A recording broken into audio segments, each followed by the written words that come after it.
The Yankees are on track to shatter the team record for MLB home runs this year. They have put up 22 home runs in their first 6 games. The MLB record is 307, set in 2019 by the Minnesota Twins, tied in 2023 by the Atlanta Braves. Now, the Yankees, their 22 in 6 games is well over a 3.6 average per game. Put that in retrospect to the Twins and the Braves. They averaged 1.9 home runs per game. So compare that 3.7 home runs per games to 1.9. The Yankees are off to a great head start to not only break that record, but shatter that record. 22 home runs in 6 games, 5 by Aaron Judge in his first 6 games.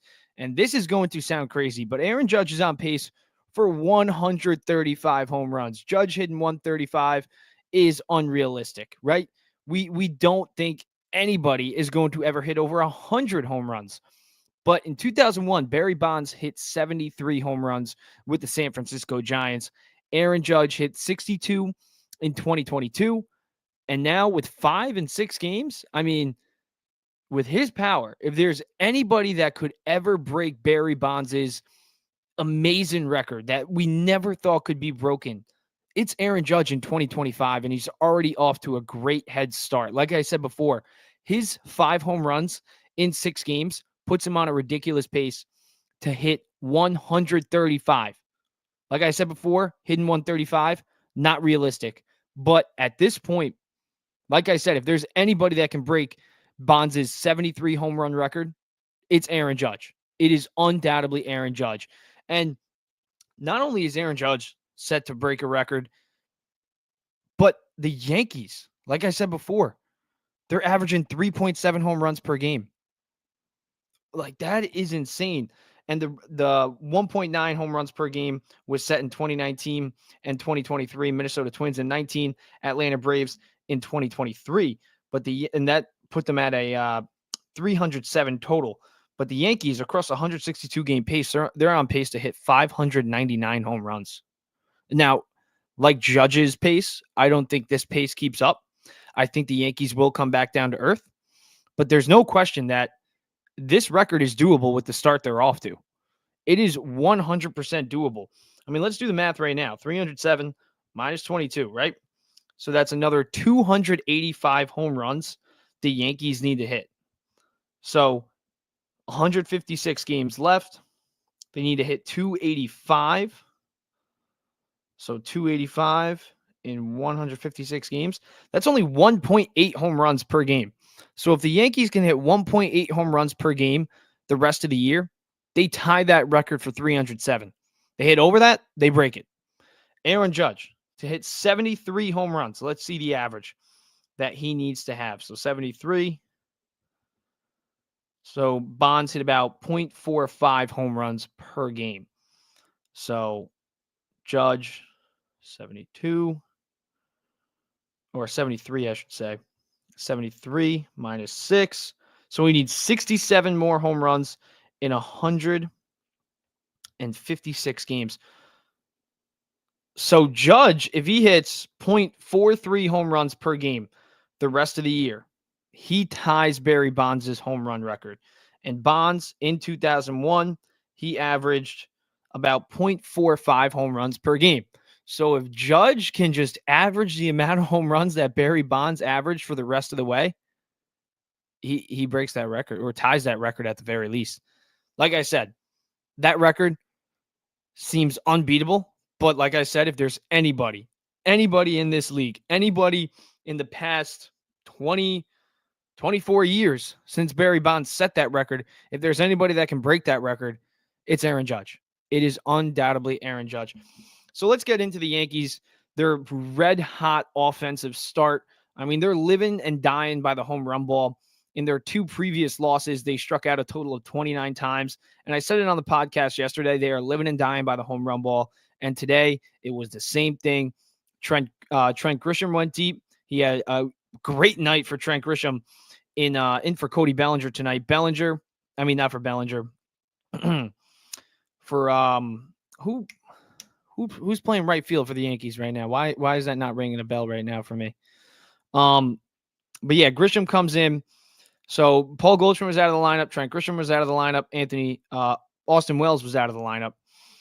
But no problem with that because, I mean, Jazz Chisholm, 2 RBIs, home run, 2-run home run from him. Aaron Judge goes 3 for 5, a 3-run home run, 4 RBIs total on the night. Trent Grisham, like I said before, 3 for 4 night, a 3-run bomb out of him. So the Yankees, even without Goldschmidt and Wells, they had no problem putting runs on the board today. Aaron Judge is their starting right fielder. No wonder I couldn't think of that for some reason today.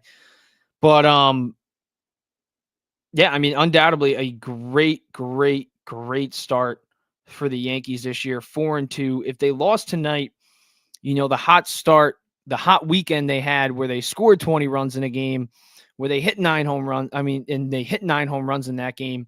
That 3-0 start probably would have, the hype would have started to die down a little bit for this Yankees team, but the hype is there. The hype is there for this Yankees team. They lose Juan Soto, Garrett Cole going down with the Tommy John surgery. Louis Heel going to be out half the season at the very least. Giancarlo Stanton, who knows when he'll come back, but he is swinging a bat, so that's a good sign. Clark Schmidt, he's out for at least a few more weeks now with his injury. The Yankees didn't have a good hand dealt to them before this season even started. So to get off to the start they're on right now, it's everything they needed and more. This is a team that wants to win the AL East. This is a team who just last year lost in the World Series, and they lost arguably, no doubt about it, their second best player, arguably one of the best players in MLB. So to come out of the gates firing like they are, for Aaron Judge to come out of the gates firing like he is, it is a great early sign for the Yankees. And they're pitching, outside of Max Fried and Carlos Rodon last night, their starting pitching in particular, has put together great performances. I mean, they got everything they wanted out of Carlos Carrasco and more. He's not going to be in this rotation for the full season, no doubt about it, but he went 5.1 innings, only allowed 3 runs on 5 hits, had 5 strikeouts. Last night, Carlos Rodon was undoubtedly shaky. No doubt about it. Rodon was shaky, but he still pitched 6 innings. He saved Aaron Boone's bullpen, and it came up clutch tonight because they used a lot of bullpen arms after Carrasco came out of the game. But Rodon last night going 6 innings, only allowed 3 hits. The home run killed him. Let up 4 runs, 5 strikeouts, 4 walks. So, you'd like to see those decrease. But Rodon still battled last night. Even when he didn't have his best stuff, he still came out there and put the Yankees in a position to win the ball game. But like I said, they live and die by the home run. They didn't hit only 1 home run last night, and that was too late. Anthony Volpe in the 9th inning, a 3-run shot. But they're living and dying by the home run ball right now, and so far they're living more than they're dying. 4-2 right now to start the year. And Red Sox, not doing too well to start the year. Garrett Crochet had a great outing yesterday, but the Red Sox, who a lot of people think they're going to be battling with the Yankees for this division, I think it's actually going to be the Toronto Blue Jays, who are off to a 5-2 start, and the Mets got them tomorrow night in their first game at Citi Field, and they'll be taking them out in a 3-game series. But the Red Sox, they're 3-4 right now. The Orioles are 3-4. So I think it's going to be the Blue Jays. I said it before, Bo Bichette, he's having a bounce-back year so far. The early signs are there. Vladdy's going to heat up. Santander is a power threat. George Springer's having a good start to the year. I mean, they got a good rotation with Chris Bassett, Kevin Gausman. Who knows what's going on with Max Scherzer right now, but we got to keep an eye on that injury concern with him. They got a pretty good bullpen. I mean, they added Trevor Hoffman to that bullpen.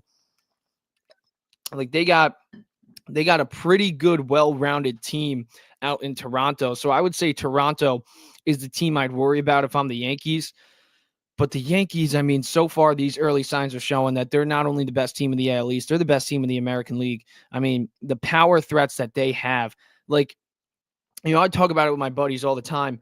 And this was one concern that we all had for the Yankees going into this year is outside of Aaron Judge, nobody on this roster has hit over 30 home runs, not only last year, but in 2023 as well. But when you look at their lineup, they can still get a ton of home runs out of their team, even if none of them outside of Aaron Judge hits over 30 home runs, because Anthony Volpe hit over 20 home runs his rookie year. Paul Goldschmidt is a 20 home run threat. Cody Bellinger, 20-plus home run threat. Jazz Chisholm since he's been with the Yankees, he has looked like a completely different player during his time with Miami. You got Austin Wells, who can hit 20 plus home runs. He's got pop in his bat. Ben Rice and Jason Dominguez, they're the wild cards that hit 20 plus, but Ben Rice is off to a great start.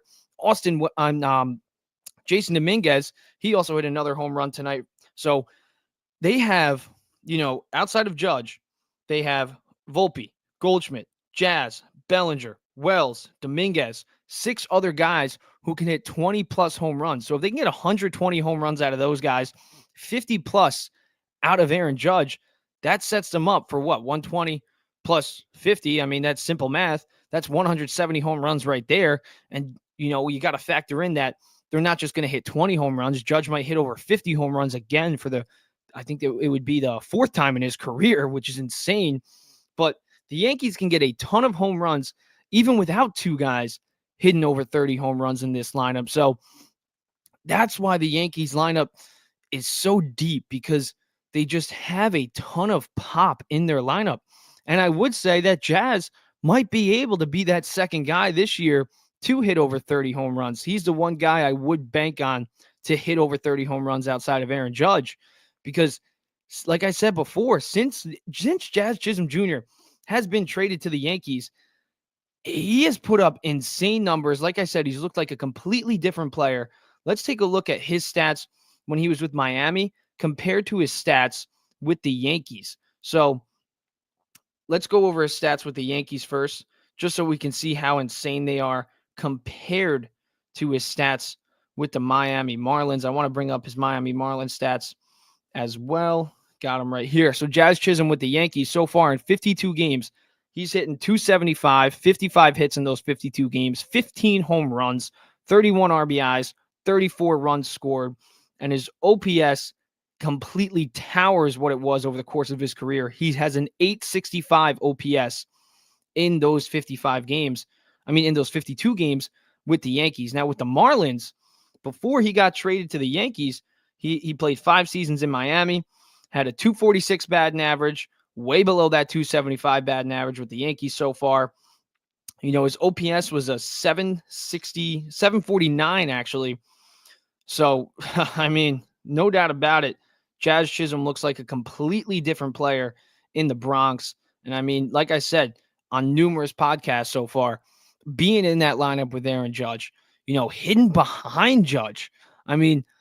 Judge is a guy who draws a lot of walks, not just because pitchers are going to pitch around him, but they're also going to intentionally walk him. And if there's anybody in this Yankees lineup who you kind of want right behind Judge when he gets walked that much, it's Jazz Chisholm. That's why I don't think at any point this year they should lead him off, even though I had him as a potential leadoff guy going into this year. It makes sense to have Paul Goldschmidt and Austin Wells be the main leadoff guys. Ben Rice got a shot at the leadoff spot today, and he wasn't too shabby, and he hasn't been too shabby. So we're going to touch on him in a second. But, Jazz, let's say, when every time that Judge has gotten walked, like 3 times out of 10, 300 batting average, Hall of Fame, Jazz Chisholm has produced after a Judge walk, because he has that mentality. He has that, what young guys like to say, aura. He has that, just mindset of, you're going to walk him. Like, I know it's Aaron Judge, but you're going to walk him because you want to face me, even though they're not walking him because they're not afraid of Jazz. They're walking Aaron Judge because he's Aaron Judge, but Jazz is taking it as, you're walking him because you're afraid of me. I'm going to show you why you should be afraid of me. And Jazz Chisholm Jr. has been doing that. He went 1 for 4 tonight, the 2-run shot out of Jazz. He's off to a great start this year. 292 batting average, 792 slug percentage, 370 on base percentage, which is sky high compared to his career on base percentage. His career on base percentage headed into tonight was 312. So a 370 on base percentage out of Jazz is something that, you kind of expected him to put up better numbers with the Yankees, because like I said, with Miami, he was the best player on that team. He was the guy that pitchers mostly feared in that lineup. So they were pitching him, they were giving him their best stuff, So now with the Yankees, they're going to give Aaron Judge their best stuff, no doubt about it. And with Jazz hitting behind him, he's going to see a lot of fastballs with Aaron Judge on base. No, he's not a threat to steal, but when you have a runner on base and you're the opposing pitcher, you're going to throw a lot more fastballs, because that's the best pitch that usually players can control. I mean, there's some guys who have lights out breaking ball stuff, so they can control that pitch a little bit better than their fastball. But I mean, for Jazz to do what he's doing hidden behind Judge, for Jazz to do what he's doing since he's been a Yankee, I mean, you got to love it. And he's only 27 years old, so he hasn't entered his prime. This is kind of him entering his prime right now. 27, I'd say, to 33 is an MLB player's prime. So this is the first year really of Jazz's prime. And, like just being in this lineup, I think completely changed the course of his career. I think he is going to be a multi-time All-Star with the Yankees. I think he could be a cornerstone piece as long as the Yankees do re-sign him, because his contract is expiring pretty soon. So got to keep an eye on that. But as long as he keeps up this pace with the Yankees, no doubt about it, the Yankees have to lock him up long-term, because one, offensively, he's been amazing for the Yanks. But defensively, I mean, he's one of the best second basemen on the defensive side in MLB, no doubt about it. So good for Jazz. And also he can play multiple positions. So, he can play center. He can play third, as he showed you last year for the first time in his career playing third base. He can get a few games at short if Anthony Volpe goes down. So Jazz, his defensive versatility, the offensive performance he's been doing since he's been a New York Yankee, like it's everything you wanted and more out of Jazz. So I have him as my breakout player this year for the Yankees. And so far, he's making me look good with that prediction. So hopefully Jazz can keep it up, because if he keeps it up, I mean, that's another A. He's playing like an A-plus player, or maybe I would say an A-minus player. A-plus player is Aaron Judge. I don't want to put him in Aaron Judge's, realm, or, Shohei Ohtani's or Juan Soto's or Bobby Witt Jr.'s. Like, Jazz isn't that player, but right now he's playing like an A-minus player. And if you have an A-plus player, an A-minus player, then you got Cody Bellinger, Paul Goldschmidt, Austin Wells, Volpe, showing that he's still got that pop that he had in his rookie year. They're going to be in pretty good hands for 2025, set up to score a lot of runs. All right, let's touch on Ben Rice, though. Ben Rice, out of the leadoff spot today, got on base 3 times tonight, went 1 for 3, drew 2 walks, scored twice. So far this year, he's hitting .375 with a .474 on-base percentage and .875 slugging percentage, which is insane. He's got 2 home runs in his first 6 games. And I talked about Ben Rice a lot on this podcast because, last year he came out of the gates firing, had a 3 home run game against Boston, but then he finished 2024, I should say. Almost, I'm getting the years mixed up. Wow. But in 50 games, he hit 171 with a .613 OPS, so definitely subpar numbers. But his numbers in the minors is really what drew my interest in the type of player Ben Rice could be, because just last year in 30 games at the AAA level, 30 games, 33 RBIs. He had 12 home runs, .294 batting average, a 1.088 OPS. And across his minor league career, he played 4 seasons down in the minors, had a .935 career OPS down there with a .282 batting average, .399 on base percentage, 176 RBIs in those 244 career games at the minor league level. So Ben Rice is a guy who has raked at the single A level, the double A level, the triple A level. So now the next step for him is obviously the MLB level. And so far this year to start, he's looked great. Obviously, he's going to come back down to earth. The .375 batting average is, just unrealistic. But at the same time, if he hits .265, .270 plus, he puts up over 20 home runs, drives in over, let's say, 60 runs. When Giancarlo Stanton comes back, and if Ben Rice is producing out of that DH spot, they're going to have to find a spot for him in the lineup, because maybe you question Giancarlo Stanton. Maybe he's a bench piece, a pinch hitter, and then come postseason time, obviously you want him in that everyday lineup because of what he does in the postseason. His track record speaks for itself. But Ben Rice, I think he's going to make it very hard for Aaron Boone, which is going to be a great problem to have. But when Stanton comes back, they're going to have to make some decisions, because right now I would say Paul Goldschmidt has first base locked up. Can you get Ben Rice some reps at third base? I mean, that'd be huge. So when Stanton does come back, maybe Ben Rice can be their everyday third baseman if he's hidden. That would be huge. Oswaldo Cabrera, Oswald Peraza. I mean, nobody wants them to be the Yankees' everyday third baseman. across a 162 game season a year after they were just in the World Series. But if it's Ben Rice, that's a good thing because one, it means Ben Rice is hidden. And two, that completely changes the landscape of the Yankees lineup because then you could take out Oswaldo Cabrera and Oswald Peraza out of that everyday lineup. So that would be huge. That's why I think the Yankees should consider maybe, getting Ben Rice some reps at practice, some reps in practice at third base, and then maybe eventually start getting him in some games at the third base position because, he was a catcher. So he's definitely got that reaction time where third base, they call it the hot corner for a reason.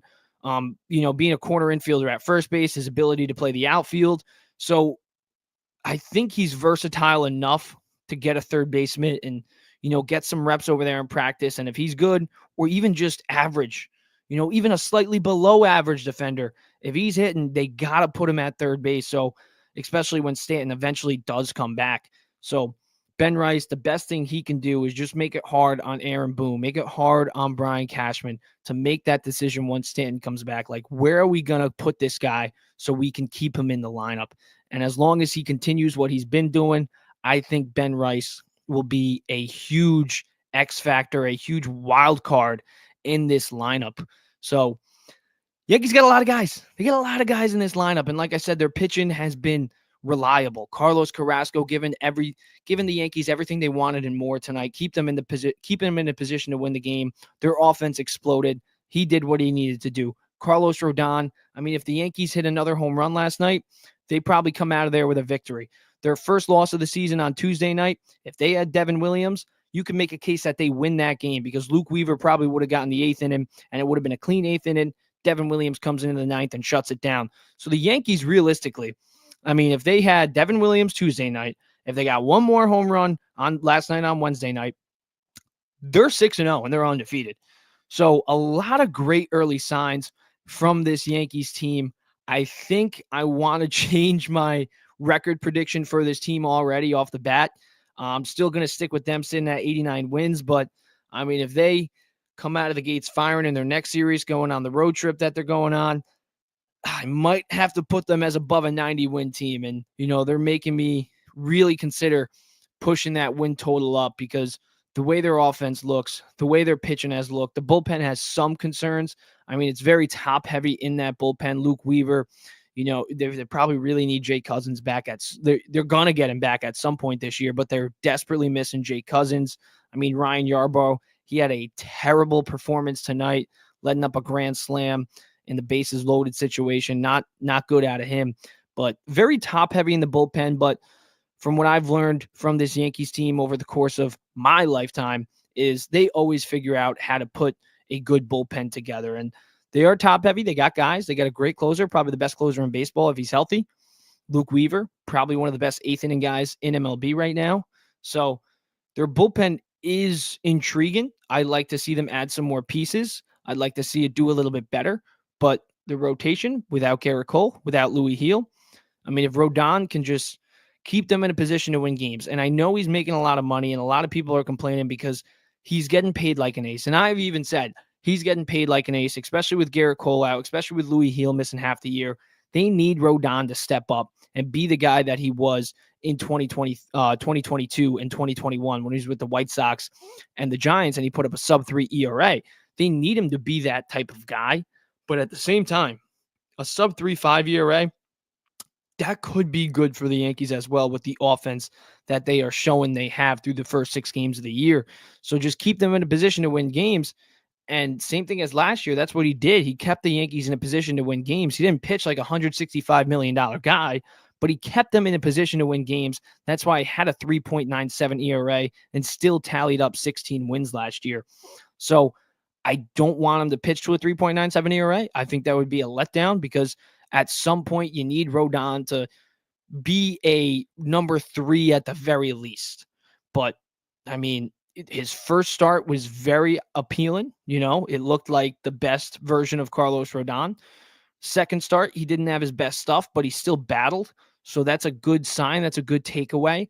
Outside of one bad pitch, really, last night, Rodon actually pitched relatively well. So, and I just think at this point in time with Rodon, you need to forget about the money. Like he's getting paid $165 million for his Yankee career. So that cannot change.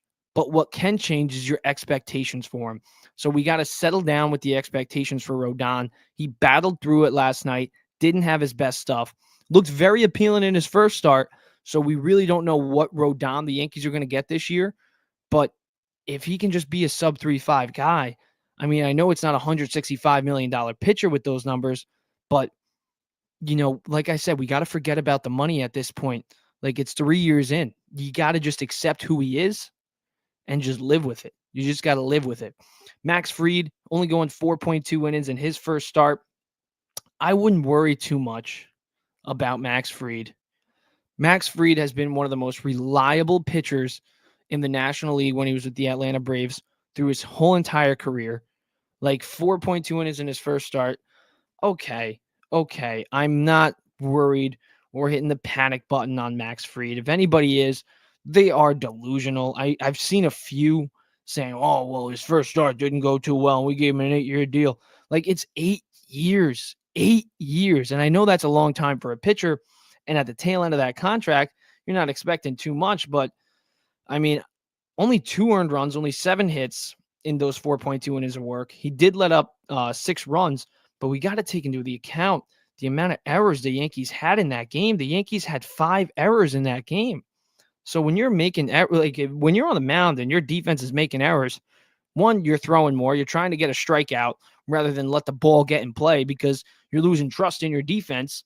So his approach probably changed on the mound that game. I'm not too worried about Max Fried. You look at the course of his career, 3.25 ERA last year with the Braves, a 2.55 ERA in 23, in 2022, a 2.48, a 3.04 in 21, 2.25 in 2020. So since 2020, he's been a top 5 pitcher in MLB, no doubt about it. So luckily they did sign Max Fried. So it's kind of like Garrett Cole insurance almost. It would be nice, obviously, to have Cole and Fried, but it is nice to have Fried. So with Fried, Will Warren looked really good in his first start this year. I mean, Will Warren, everything like he asked for and more. I keep saying that, but the Yankees, they're banking on a lot of young guys, a lot of unproven guys. And Will Warren was one of those guys coming into this year. I mean, he only played 6 games last year, 22.2 innings pitched, but he let up 27 runs. But I mean, in the minors, he showed flashes of who he could be. He's got a great delivery, a very consistent delivery. He's got a good repertoire of pitches. And I mean, only 2 earned runs, 1 bad pitch on the home run ball, only 1 hit allowed in 5 innings. So, I mean, 4 walks, that did kill him. It definitely did kill him because that's what, added another run on the board with that 2-run shot he let up. But outside of that, Will Warren looked brilliant in his first outing against a very good Arizona Diamondbacks offense. Like the Diamondbacks aren't a bad team. They were 1 game out of the wild card round last year. I mean, they got Ketel Marte, Lourdes Gurriel. He's a great hitter in that lineup, who last year he had 279 with a 757 OPS. Corbin Carroll, another threat in that lineup.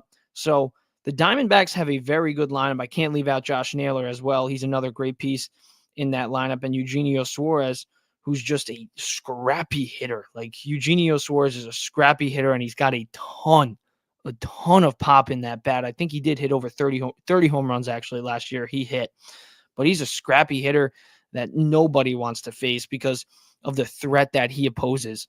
And their pitching rotation is dominant. I mean, listen, Zach Gallen undoubtedly dominated the Yankees, but they put up a good performance against Corbin Burns. And Corbin Burns, obviously a former Cy Young. Probably a lot of people believe he is a top 10 pitcher in this league. And against Corbin Burns on Tuesday night, the Yankees put up 4 runs on him. 4 runs. He let up 2 home runs. He did have 8 strikeouts, but still, they battled through Corbin Burns. They ended up losing that game, but like I said, they probably should have won that game if they had Devin Williams. So Yankees off to a fantastic start. This offense is off to a historic start. Aaron Judge off to a historic start. I mean, like I said, this is a team coming off a World Series loss, coming off winning the American League pennant, that wants to get back there, even after losing Juan Soto, even after losing Garrett Cole to Tommy John, even after losing Louis Heel half the year and Giancarlo Stanton probably half the year. maybe more. They're still looking like the best team in the American League. Still. And also, I want to touch on Aaron Boone because Aaron Boone always gets bashed. Always gets bashed. Aaron Boone, since he's been the Yankees manager, has missed the playoffs once. He has never had a losing season. If they fired Aaron Boone, let's say they fired him, right? All 29 teams would consider firing their manager and hiring Aaron Boone because he's that good of a manager. So I'm sick of the Aaron Boone hate. I just wanted to end on that with the Yankees. But, I mean, like I said, you got to give him some credit too. You do for this 4-2 start. You have to. Because not just managing his bullpen decisions, not just managing his lineup decisions, and one, pinch hitting situations obviously as well matter. Like those things do matter, but also putting the guys on the field with the right mindset is huge, huge. Knowing when to get guys a day off, knowing how to tell a guy like, hey, Paul Goldschmidt, I know you've been you're a former MVP, you're a stud of a guy, Austin Wells, I know you want to have a breakout year this year, but we're going to give you a day off. We're going to give you a day off. Like being able to go there and tell those guys that, installing the confidence in guys like Ben Rice. I mean, earlier today, they asked him, why is Ben Rice in the leadoff spot? And he had a one-word answer. He just said, rakes. He rakes. So, installing the confidence in those guys, even after everything that was dealt to them in the offseason, everything that was dealt to them in spring training with all the injuries, the Yankees still come out of the gates firing, looking like the team they were last year. And that was the best team in the American League and probably a top 3 MLB team. So you got to give Aaron Boone some credit in that area as well. All right, let's talk about these Metsies. Let's talk about the Metsies going up against Toronto tomorrow. So Yankee fans for Mets fans tomorrow, Saturday, and Sunday at 1:40 p.m. Things to watch in this series for the Mets. Obviously, the offense. We want to see this offense get going. We're going to be facing Kevin Gausman on Friday night, Chris Bassett, an old friend, on Saturday, and then we're going to be facing Bowden Francis. And Bowden Francis pitched with a 3.30 ERA last year in 13 starts, 27 games overall. So reliever turned starter. They're doing an experiment as well, similar to what the Mets are doing with Clay Holmes. He had a pretty good outing in his first appearance this year, pitched against the Nationals, so nothing too crazy, but he did let up 2 home runs against the Nationals. Those were the only 2 hits he allowed. He went 6 innings and just those 2 runs on the 2 home runs. So the Mets are going to be facing 3 very good pitchers this weekend, but what I'm looking at is the Mets pitching. Yes, I'm looking at this lineup, but if we can get 5-6 runs in 2 out of these 3 games, I'm expecting a win because I'm looking like I am staring at Tyler McGill. I am staring at Tyler McGill. Every pitch he throws, he looked brilliant in his first outing against the Houston Astros. He went 5 innings. He let up 3 hits, only 1 run, struck out 6. And that Astros lineup now has Christian Walker in it, has Jeremy Pena, Jose Altuve, Yordan Alvarez, probably a top 5 hitter in baseball. I think he's the most underrated hitter in all of baseball. So, I mean, I'm looking at Tyler McGill because, like I said before the season started, Tyler McGill has gotten opportunity after opportunity after opportunity. He wasn't even set to be in this rotation. I mean, he said it himself. He wants to take this opportunity and run with it and stay in the rotation all year long and not go back to the bullpen or down to AAA. So, Tyler McGill, I'm looking at you and asking, who are you? Because sometimes you look like an ace. He looks like an ace sometimes. He's a big guy. He's a hard thrower. He tops out at 98. His average fastball velocity is 96. But, at 29 years old, it is year 5 for him. Year 5 for him. Like, we need to figure out who Tyler McGill is at this point. So, are you going to go out there and be consistent, or are you going to be the inconsistent pitcher that you have been across your first 4 years in the league? But he's 6'7", 230. And like I said, hard throwing guy. He's got like 8 different pitches. He's got a wicked curve, a wicked slider, a high velo on that fastball. So he has the stuff. It's just, can he put it together consistently? So I'm watching Tyler McGill. I'm watching Griffin Cannon because he's the project this year. Last year, it was Luis Severino. It was Sean Manaea. You can make a case that Jose Quintana, even though he was already with the Mets and had a pretty good second half in 2023 with the Mets, but they had really three projects last year. The project this year is obviously Tyler McGill, but it's also Griffin Cannon. Griffin Cannon, a guy who led up the most earned runs last year in the American League. But I mean, he had a great first start against Houston. Like I said, just touched on how good that lineup is. But he let up a home run, only 2 earned runs across 5.2 innings of work, struck out 4. He looked good, only walked 2 guys. So I'm also looking at Griffin Cannon and seeing, can he replicate what he did or be a shade of what he was in his first start? Because he put up great spring training numbers, but at this point, it's the regular season now. Spring training doesn't mean shit. Doesn't mean shit anymore. Aaron Judge looked horrible in spring training. He was batting below 200. And we all know it was spring training, so there's nothing to panic about spring training for. And Aaron Judge comes out of the gate, and he's on pace to hit 135 home runs. So spring training doesn't mean anything. I don't care that Clay Holmes had a great spring training. I don't care that Griffin Cannon had a great spring training. Can you do it in the regular season? Let's see from Griffin Cannon. Then David Peterson going game 3 in the third and final game of this series. And David Peterson, I think, has the ability to really cement himself as one of the best pitchers in the National League. I put out a tweet the other day that I think we need to start talking about David Peterson as potentially the best pitcher in New York this year. And I really do believe he can be that. One, the extension he has. He is also, like Tyler McGill, huge, 6'6", 240 pounds. He's got a great curve, a great slider. He's got control on that fastball.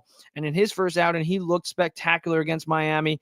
9 strikeouts, only let up 2 runs on 2 home run balls, 5 hits overall. But David Peterson was a guy who had a breakout year last year, but only 21 starts. In those 21 starts, though, he was magnificent, 2.90 ERA. And then he carried that success over into the postseason, shutting down the LA Dodgers, shutting down the Philadelphia Phillies, shutting down the Milwaukee Brewers, most of the times out of the bullpen. So Peterson is a guy who probably wants to just be a starter. He wants to be a starter. He doesn't want to get to the postseason and be the guy out of the bullpen. So if he wants to be a starter this year full time, even if hopefully the Mets get to the postseason, I don't want to make any guarantees with the Mets. I do think they will make the postseason though, but I don't want to make any guarantees. David Peterson, if he doesn't want to come out of the pen in the postseason, he's going to have to be what he was in the regular season last year again. And I know it was a breakout year for him, but now he's healthy. Now he's fully healthy. He has looked like a completely different pitcher since his hip surgery 2 years ago. So I'm really also going to be watching David Peterson. And of course, the bullpen. Max Kranick going 3 innings the other night. So far, through 3.2 innings of work in the regular season, he hasn't allowed a single run. Max Kranick, a fan favorite, just through 3.2 innings. Everybody loves him. The story about him is great, but the story is the story. Can you be consistent? Can you be a reliable bullpen arm? So far, I like what Evan Roberts calls it, the circle of trust. That's what I want to call this Mets bullpen as well, the circle of trust. Max Kranick is right there on joining the circle of trust. The circle of trust right now, Edwin Diaz, AJ Minter, even though he had a little bit of a blunder last night. So really, it's those two in my circle of trust. And then when Daniel Nunez comes back, he'll be that third outright decision in that circle of trust.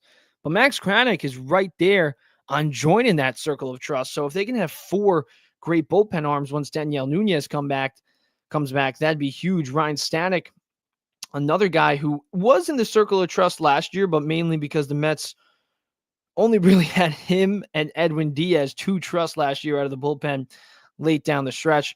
But so far through his first 2 games, his first 2 appearances, he's been money. He's only allowed 1 hit through his first 2 appearances, only 2 walks, no runs. So this Mets bullpen, it's pitching great. The starting rotation is pitching great. So what I'm looking at is against a pretty good Toronto Blue Jays lineup. Like I said, I think they're the sleeper team in the American League this year that you really should not sleep on because of who they have. Bo Bichette, Vladdy. I'm going to touch on Vladdy in a second. Vladdy, Bo Bichette, Anthony Santander. Bringing in, why am I forgetting his name now? The guy we traded for Lindor. Sometimes I just have brain farts. Sometimes I really do have brain farts in these pods. I'm just talking for so long sometimes. Why am I not why am why am I forgetting his name? Why am I forgetting his name? Ah, Bo Bichette, yes. Andres Jimenez, who I think was a sleeper of an addition right now. He's hitting 308 in his first 7 games with 3 home runs, a 731 slug percentage. So they add Jimenez, add Anthony Santander, Bo Bichette in a contract year. You got to expect him to continue what he's been doing. I mean, Bo Bichette's having a great start to the year. He really needs a bounce back season. His first 7 games, he's hitting 310 with 2 doubles, 3 RBIs. He's hitting the ball well. Vladdy off to a little bit of a slow start in 222. No home runs on the year so far, which kind of scares me that he's going to hit a home run in this series. He's kind of due. Anthony Santander, same thing, no home runs, so it kind of scares me. But, you know, this is the job that the pitching needs to do. They need to shut down this lineup. They need to shut down the threats that they have in their lineup. And now, of course, the Mets lineup, they need to hit.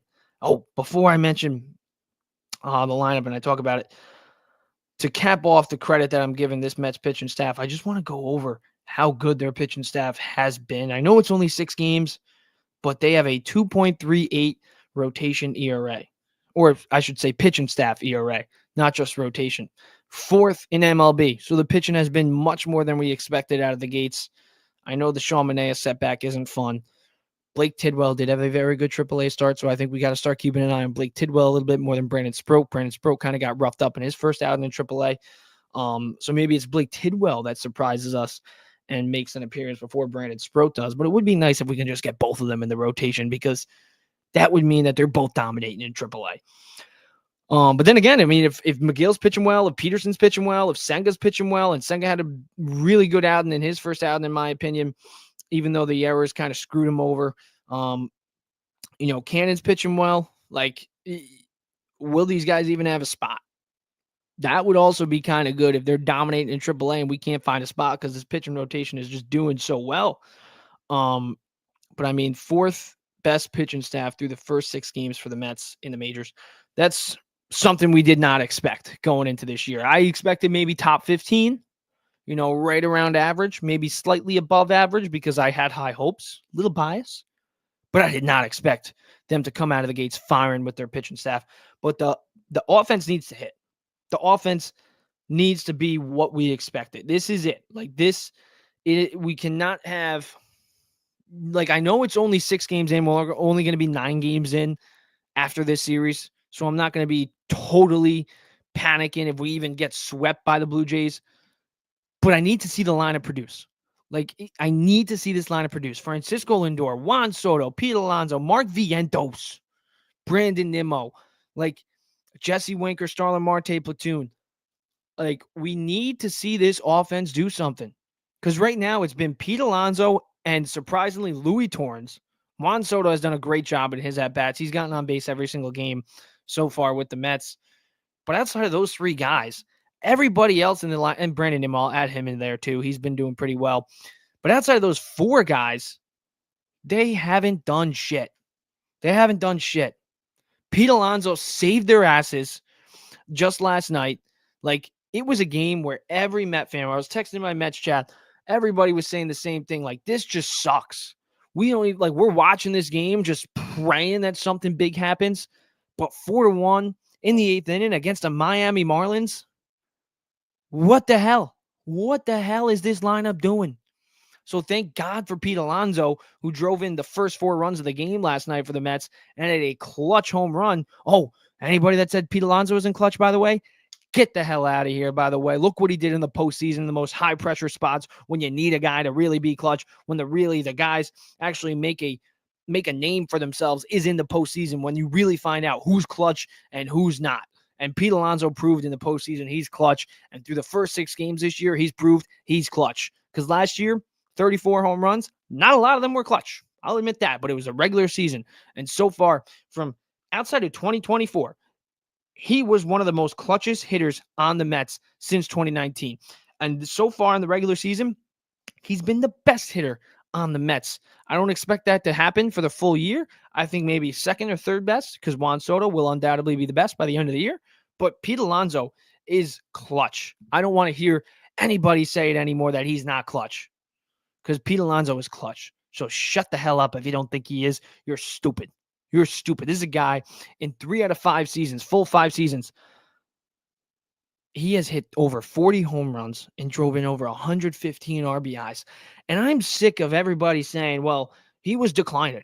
He was declining. How in the hell was Pete Alonso declining? It was 2 bad years. It's not like he's declining. It's not like he's 35 years old. It's not like he's not catching up to the fastball anymore. No. Like, in 2, he hit 34 home runs last year and drove in 88 runs. Had a 788 OPS. For most guys, that's the best year. That's a career year for most guys. I mean, Willie Adames basically put up the same numbers that Alonso did last year and got over $100 million. But for Pete Alonso, we're calling it a subpar year because that's how high we hold Pete Alonso. So, Alonso's clutch. I'm sick of anybody who says that he's not clutch. I expect him to have a really good year.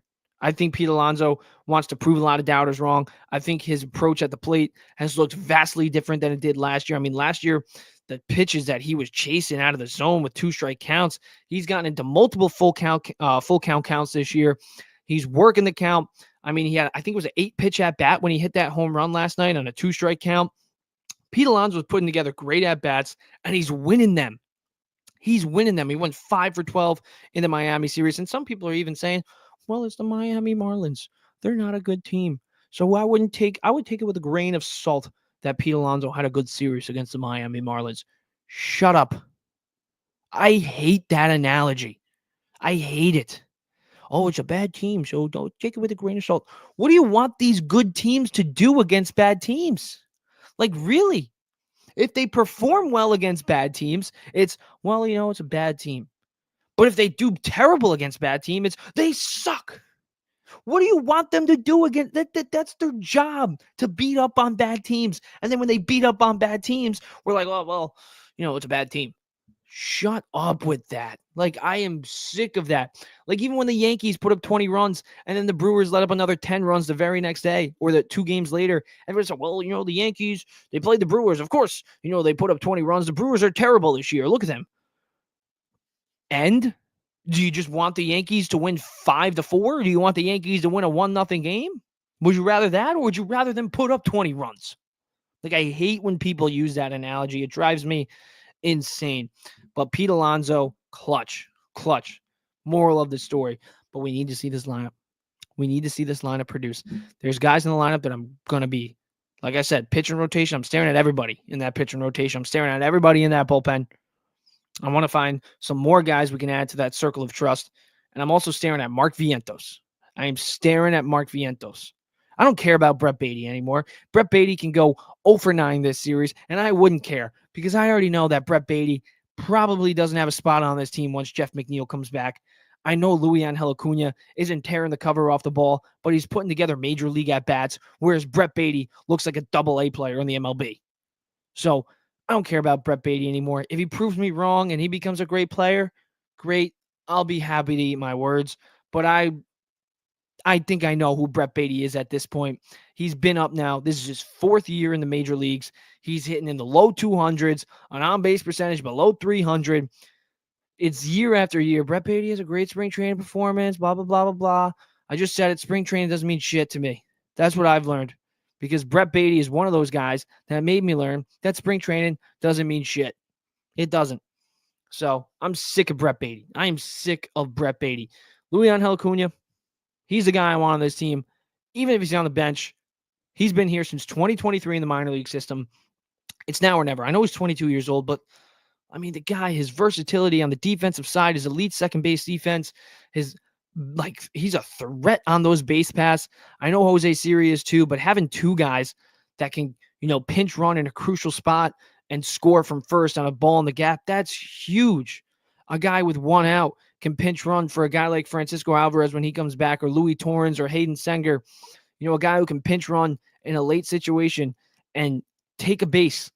And then next thing you know, you got 1 out with a runner on second, so you avoid the double play ball. So even, let's say, Acuna pinch runs for Hayden Senger or Louis Torrens. He comes in, and then Lindor's up, right? 1 out, Lindor's up. Acuna swipes a bag. Lindor grounds out. Oh, that would have been a double play. And then Soto comes up and drives him in. That, like, those little things, I think Acuna offers so much more upside than Brett Beatty. Because Brett Beatty, I know he has the potential. I know he has a great swing, but he's not putting the bat on the ball. He looks like a fool against Major League pitching. Looks like an absolute fool. Is it because the lights are too bright in New York? I hate that. I think that's a load of crap. I mean, I know there's some players who were just built for New York. And for people that say Brett Beatty isn't built for New York, he's going to go somewhere else and have a great career, that could happen. But I just think Brett Beatty's a bad baseball player. How much pressure could there really be? I know there's a lot of pressure in New York. I know. But how much pressure could there really be? To the point where you get 3 golden opportunities and you fold every single time. Every single time. I know who Brett Beatty is at this point. I don't care for him. So I'm watching Vientos, though, because Mark Vientos has gotten off to a slow start, only 2 hits. His body language has been terrible. I think if he has a terrible game on the home opener, if it wasn't the home opener, I'd say bench Mark Vientos. Give him a day. Not bench him, not send him down to the minors. Just give him a day off. Give him a day off because he clearly looks like he needs one. Even when, like I said yesterday on the pod, he made a dive and play. Francisco Lindor coming in, charging that ball. Common sense. Let the guy coming in make the play. And especially if it's Francisco Lindor. So he makes the dive and play. He looks at Lindor, and right away you just, and then, throwing his helmet, freaking out. I kind of love that, showing the emotion, getting pissed. But also, you can't get pissed and then also not run a grounder out 2 games. Like, what are we doing, Mark Vientos? Mark Vientos is playing like he's a 4-time All-Star. He had one good year. And in the second half of last year, he played like shit. He saved himself. He saved the narrative of his season with a terrific postseason performance. But if he didn't have a terrific postseason, you know what we would all been saying? We would all been saying, well, yeah, he had a great first start, but then major league pitchers figured him out. And now that's what a lot of people are already thinking, that Major League Pitching has figured out who Mark Vientos is. But we all believe, even me, I believe that Mark Vientos can be an impact bat. When we talked about Juan Soto coming to this team to join Pete, and when we brought back Pete Alonso, we talked about this offense, not just because of Pete, Lindor, and Soto. We talked about it because of Brandon Nimmo and Mark Vientos. And Brandon Nimmo's doing his job, but Mark Vientos is not. Defensively, he looks like he's taking a step back. I know it's only 6 games in. I don't want to panic defensively, but the body language is what's killing me. That's what's killing me.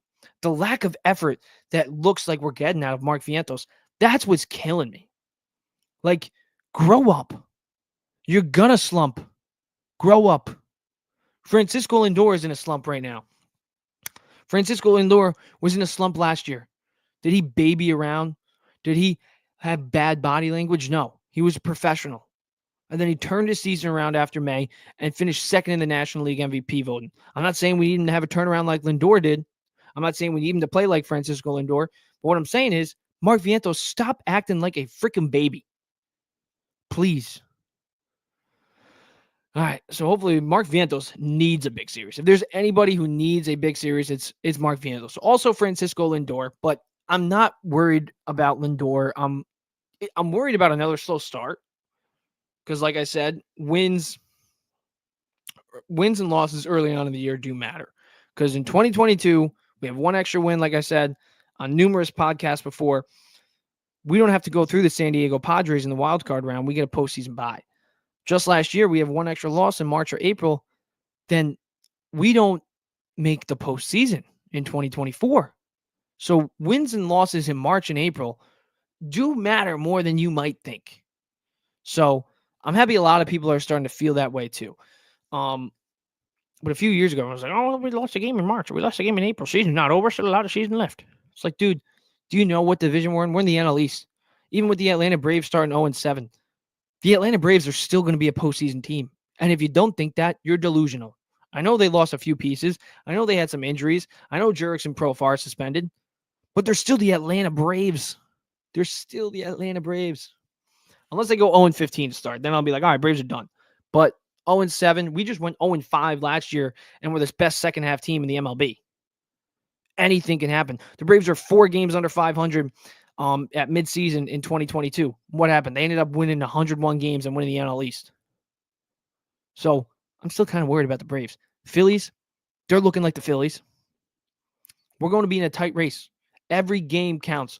So that's why I'd rather have Lindor have a consistent year all around than do absolutely shit in the first half and then come the second half, he goes off.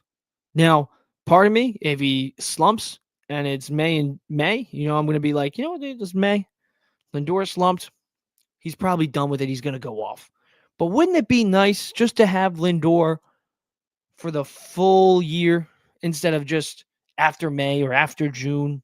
Wouldn't that be nice? Because we know he has it in him. That's what's so frustrating when people see Lindor come off to a slow start, because we just saw you carry our asses in 2024 down the stretch. We saw you carry our ass, not carry because in the postseason, Vientos, Alonso, a lot of players played great in the postseason, but he was a big part of it. So we just saw you carry your ass in the regular season to the postseason, and then we saw you be an impact bat in the playoffs. Can you please hit in the start of the year in the regular season? Please. Please. All right. Louis Torrens, though, really making a case. I mean, I know it's only 6 games in, but his defense is insane. I mean, he saved Brett Beatty's ass last night. And then again, right after he tags that runner out, throws the runner out at second to end the inning. Louis Torrens, his defense is so fun to watch. So fun to watch. And it has saved the Mets. He has thrown out, I think I want to say 3 runners so far this year. And the Mets last year, they didn't throw out their first 20 guys last year. I mean, he threw out a guy with Edwin Diaz on the mound. Like, that's unthinkable.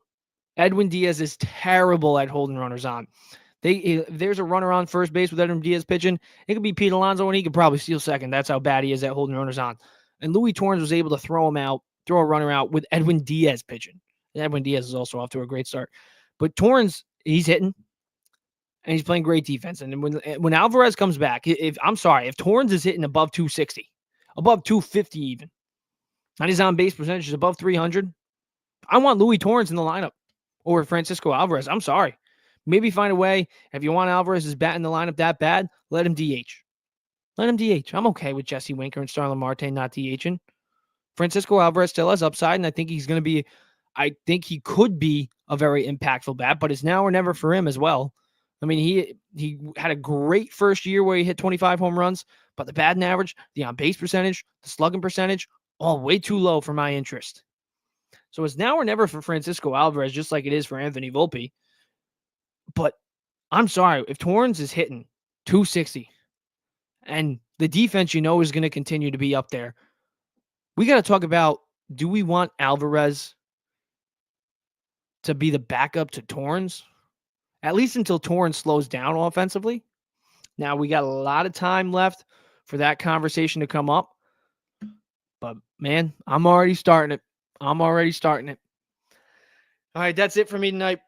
Mets, Blue Jays series kicks off tomorrow, 3 o'clock Mets home opener, with Tyler McGill getting his third Mets opening day start in his career, which is insane. Yankees off to a red hot start offensively, on pace to break the MLB home run record, 22 home runs in their first 6 games. Aaron Judge, already 5 home runs in his first 6 games, on pace for 135 home runs. Like I said, that's not going to happen. But in a few weeks, let's say Judge has 15 home runs in 2 weeks or 3 weeks. We're going to start talking about him not only breaking his own record that he set with 62 home runs a few years ago, but we're going to be talking about the actual home run record. 73 hit by Barry Bonds. All right, that's it for me today. I'm out of here. Let's go Mets this weekend.